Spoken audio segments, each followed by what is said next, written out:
Bookish box. I'm wearing your hoodie. You should sponsor me. Just before we get started here, I thought I would say that.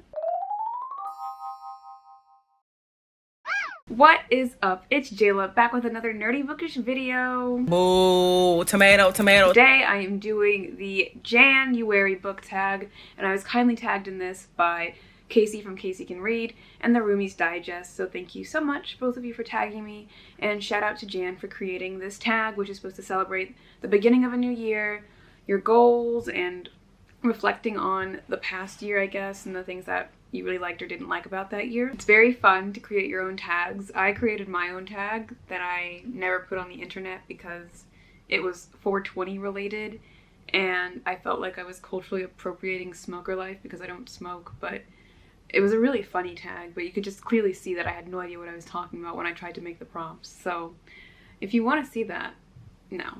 I was gonna say, like, oh, if this video gets 420 views, I'll post that on April 20th, but I don't think anyone wants to see that. Maybe I'll create some sort of July tag and it'll be like Jayla, because my name is Jayla. Did I introduce myself? I did. Anyway, let's get on with this video. We have 10 questions to answer, and let's start with number 1, which is, what was the last and first book that you read in 2021? I keep track of all my books, not only on Goodreads, but I have a notes app on my phone that I go to for I have, like, it's very long. I don't know, yeah, you can see it. Oh, hello. This is the top. It started in 2017, and then it's just been going for every year after 2017. This is long. Wow, I never realized how long this was. Okay, so that's the end. And then the start of 2022, which exposes that I've only read one book. But anyway, that's the next question, so let's not spoil it. Anyway, for 2021, the first book that I read was The Paper Girls Volume 1, which is a graphic novel. It was written by Brian K. Vaughan, who is the same writer of Saga and some other things that I like that I just never realized that he wrote. But yeah, that was the first book I read. I really liked it, but it was like, I think it was like a 3-star read for me, or like 3 or 4 stars. I liked it enough to keep going, but it's not as good as Saga yet. So I read the first 2 volumes in the Paper Girls Saga, or whatever they're gonna call it, but I definitely need to continue with the series and see where it goes from there. And then the last book I read was also a graphic novel, and it was Are You Listening by Tilly Walden, and I didn't really like this one as much. It was, I think, 3 stars because the art was really pretty and the general premise of the story was really pretty, but I felt like overall it really fell flat and wasn't as impactful to me as something like On a Sunbeam, also by Tilly Walden. I started the year and ended the year with some mid-reads, but that's okay because there were lots of bangers in between. And I started 2022 with a banger as well, which is the next question. What is the first book you read of 2022? I ended up reading Strange the Dreamer in January, and oh, it's so good. It's so good. It's such a good book. I'm such an idiot for not reading it sooner in my life because it came out in 2017, which is ridiculous. It's been 5 years. It lived up to everything. I'm a little scared to read the sequel, which I'm going to also read in January because I have this goal that I'll talk about in another question. But anyway, I'm going to read that, but I'm a little scared because people have been saying that it's not as good as the first book, which people like don't like Muse of Nightmares. And that scares me. Why don't you like it? What was wrong with it? Anyway, she's one of my favorite authors.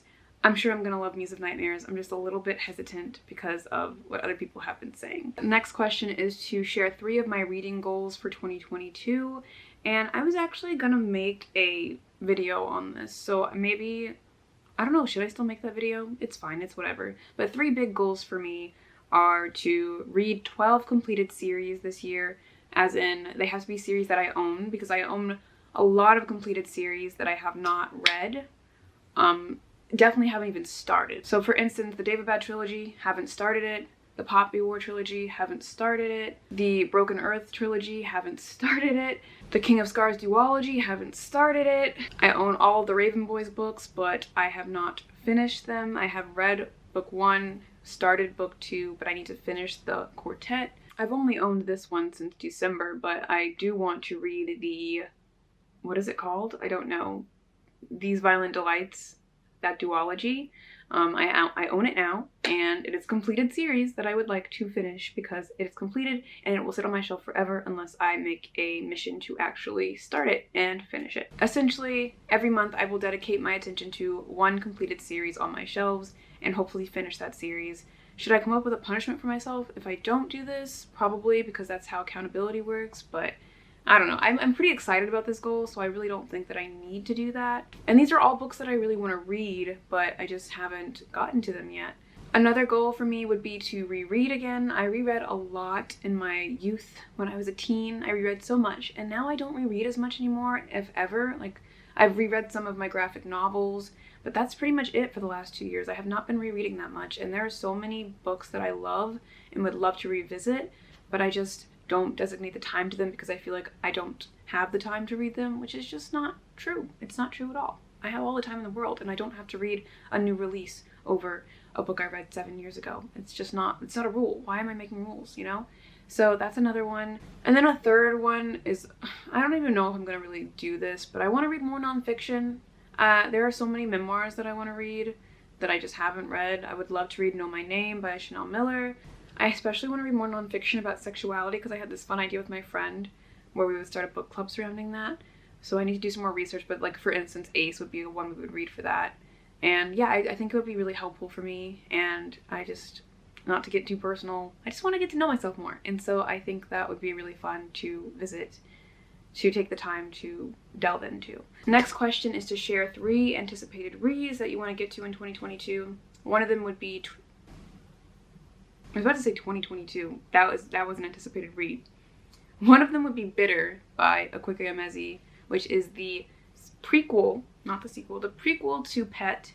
And I really love Pet. Pet was one of my favorite books of last year. This follows the main character of Pet's mother, and I really want to know more about what happened with Bitter because you get to know, you know something from the first book, which is that she went through something similar to the main character in Pet, and so I want to see how that worked out for her. Another one is going to be Bloodmarked by Tracy Deonn, which is the sequel to Legendborn, which was one of my favorite books of 2020. Can you believe that it will have been 2 years by the time that book comes out? That's crazy to me.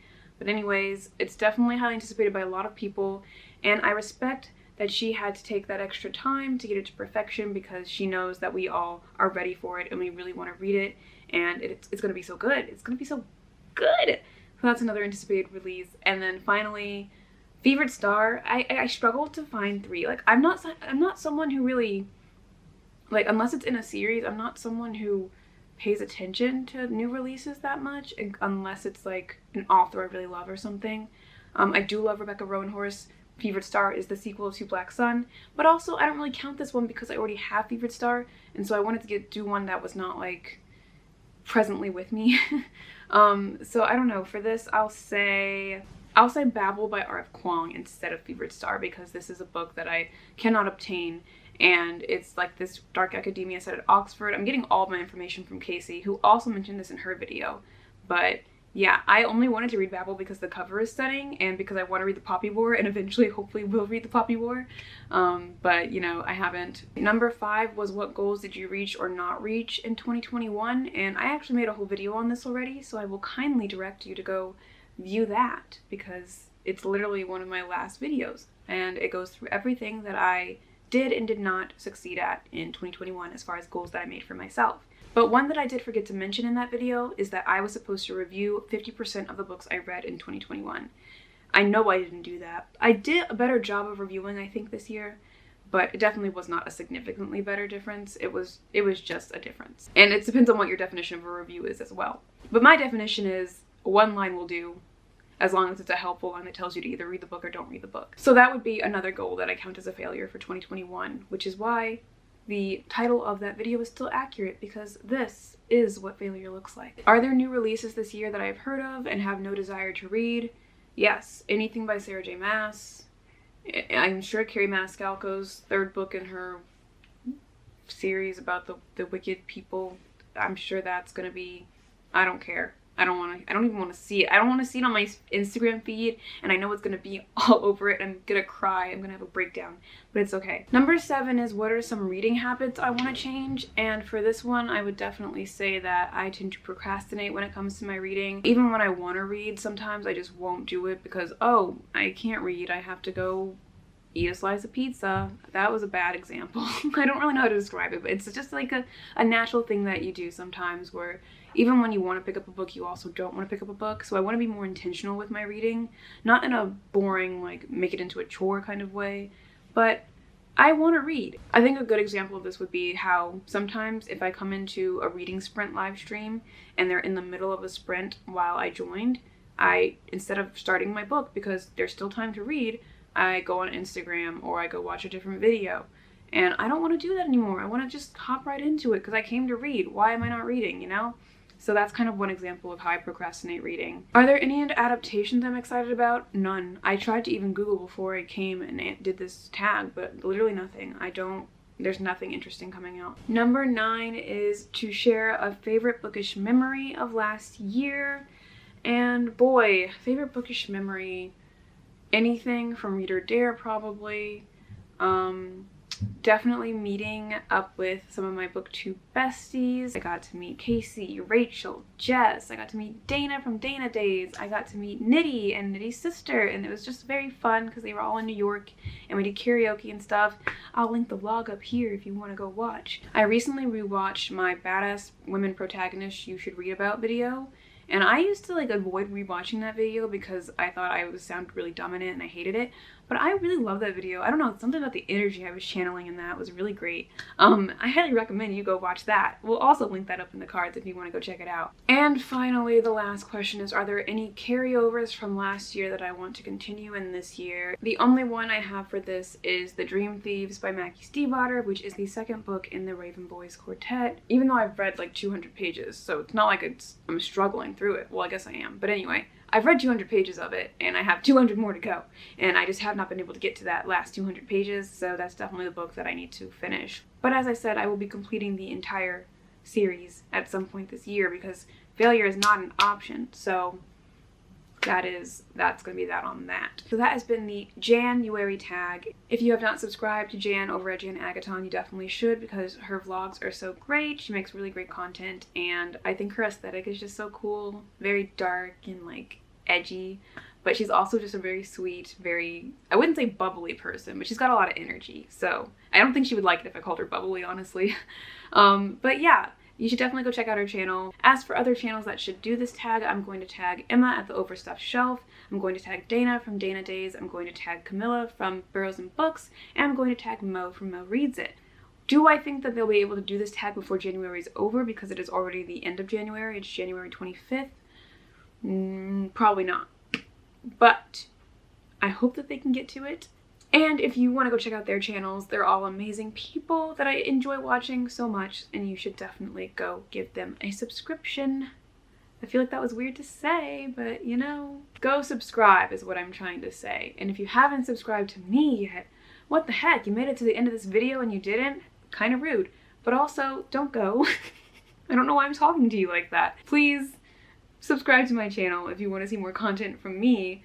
And feel free to give a like to this video. You can also follow me on Instagram at LalaLovesLit. Be my friend on Goodreads. Leave me a comment down below if you have something nice to say and something nice to say only. And that's it. I'm done talking. That was a really, really rough outro. I'm so sorry. I don't know what took over me at the end here. I'm feeling weird. But, bye? Bye.